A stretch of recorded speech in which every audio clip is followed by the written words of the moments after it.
Thank you so much, Madam President. And, to my colleague across the aisle, when you said you were happy about it's the earliest, the latest, I understand. Two things can be true. And, I too am very happy that we have come to conclude this budget season. Of course, I too want to acknowledge all of the great work that has gone on to make this happen. I will start certainly with my Deputy Majority Leader, Senator Gineris. Thank you so much, as usual, for making sure that all the trains ran the way they were supposed to, and that the debate happened in ways that enlightened us, as well as got the work done. And of course, I want to say the same for Senator Lanza. Thank you for your coordinated efforts. I also want to make sure to thank my conference chair, Senator Serrano, who has really guided us through so many of the things that happened over the past few weeks. Also, obviously, I talked about what your statement was, Mr. Leader, but it's always good to work with you, even during these times. And I also want to commend Senator O'Mara for holding it down and making sure that Senator Krueger has some partnership. But I really, really, really want to thank you, Senator Krueger, because we watch you, all of us, in awe. The way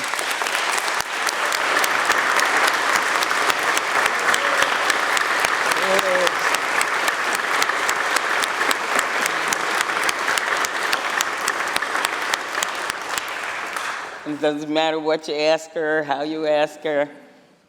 She's ever patient. She's always the teacher, and you're just so smart and so good at it. So thank you, thank you. Of course, I want to thank Governor Hochul and Speaker Hasty for their partnership in this process. We spent weeks, as I usually say, rowing in the same direction in order to get results. I also want to thank, and again, as was said, all of the staff do incredible work during these very, very difficult and stressful times. I do want to shout out my senior staff, and I'm really happy to hear that you were happy the way things were rolling out. So I want to really thank my senior staff, Jonathan Lang, Dorothy Powell, Dave Friedfeld, Mike Murphy, Leah Goldman. I'm sure all of you are everywhere. Thank you. To the Secretary of the Senate, Alejandra Paulino, and I will tell you that she's got something for all of you when we're done. And to my staff that, again, makes my life so much easier right here, led by Jonathan Alvarenga. And again, thank you for all of you for keeping us going. Also, obviously, to my colleagues on this side of the world, tireless efforts on every area, every subject, every part of this budget. I really thank you for all of your work, your cooperation, your input, your insights. It is, again, every budget season is different, and this one, I think it really took a lot. So again, I thank each and every one of you for what you've done, and of course, my colleagues on the other side of the aisle as well. Your input, we hear you, and we appreciate that. We're trying to do what we need to do together, and everyone's efforts matter. I want to talk about the budget, and In talking about it, I know that we could talk about process, we could talk about lateness, but in this moment, I want to talk about contrast. Because while here in New York, we've spent the last month fighting for working families, in Washington, under the current leadership, it seems to be doing the opposite. For example, while they propose slashing SNAP benefits, gutting programs that help families access healthy food, we're investing $50 million in food security through hunger prevention and nutrition assistance in Nourish New York. You can't call for a nationwide baby boom while actively undermining the infrastructure families rely on. Here, in this budget, we provided $8 million in baby benefits, distributing 10 million diapers to new families, while also providing free school meals to our children, because caring for our kids and feeding them shouldn't be up for debate. And while they talk about cutting veterans' health care and support for services, we're expanding eligibility for the Gold Star annuity, funding mental health training for veterans, and enhancing services that help our veterans transition home with dignity and support. And while they push tax giveaways for the ultra-wealthy and mega corporations, we're maintaining the lowest middle-class tax rates in more than 70 years. We're issuing inflation checks to put real dollars back into the pockets of working families. We've expanded the child tax credit because New York's families come first. And while they try to gut environmental protections, walk away from climate science, defund clean energy, we're making the largest environmental protection fund investment in state history. We're directing $1 billion towards climate resiliency and clean energy infrastructure, including $450 million for building decarbonization, $250 million for zero-emission transportation, and $200 million for renewable energy. We also secured $500 million in clean water grants, because we understand the health of our economy is linked to the health of our planet. While they look to cut education funding and ban books, we're increasing support for public schools and libraries, fully funding foundation aid, expanding BOCES career and technical education programs to 9th grade, and increasing salaries for BOCES teachers. We're allocating $400 million in childcare funding, creating capital grant programs for both SUNY and CUNY infrastructure improvements.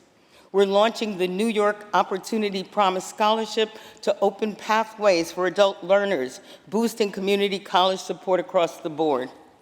While Washington seems to be more interested sometimes in laying roadblocks to state infrastructure improvements, we're moving forward, committing $3 billion to modernize the MTA and improve transit infrastructure across the state. We've also increased CHIPS funding to repair our roads and extended work zone speed enforcement programs to protect workers and drivers alike. While they ignore the mental health crisis, criminalize people in crisis, we're expanding access to inpatient psychiatric beds, launching Daniel's Law pilot programs, and enhancing crisis response systems.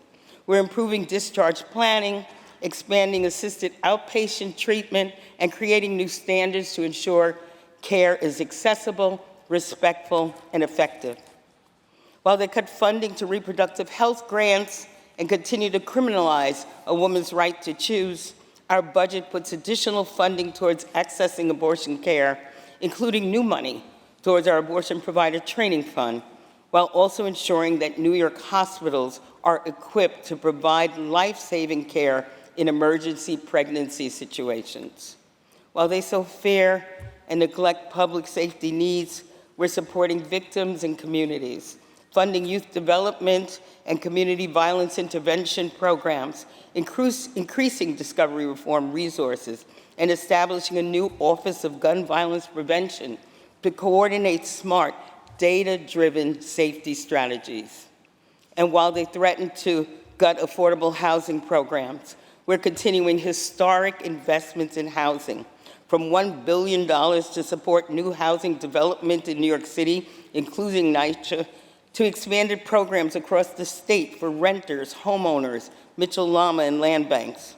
We're piloting statewide housing access voucher programs, boosting home ownership and supportive housing opportunities, and tackling vacant units with targeted repair funds. We didn't stop there. While Washington has imposed tariffs that threaten to cripple our small businesses, our budget stands up for these same businesses by providing tax relief and paying off their $8 billion unemployment insurance debt. While they target our middle-class workers, our budget increases weekly unemployment benefits, expands apprenticeship programs, supports farm workers in food production, restores funding for the arts and cultural institutions, strengthens protection against wage theft and deceptive business practices, and waives civil service exam fees to open doors for more public service careers. This is what this budget is about: choices, values, priorities. In this budget, New York has made a choice to stand with working people and to invest in people. We've decided to strengthen our schools and our hospitals, not to starve them, to expand access to food and housing and not rip it away. And while Washington continues to take more from New York than it gives back, we'll keep doing the work. We'll keep investing in people, and we'll carry that responsibility forward when we leave this chamber today, because that is the promise that we make to every New Yorker. That is our promise. So again, I want to thank you to all the mothers, and that's probably about everybody in some way, shape, or form. Happy Mother's Day, and we will see you next week. Thank you, Madam President.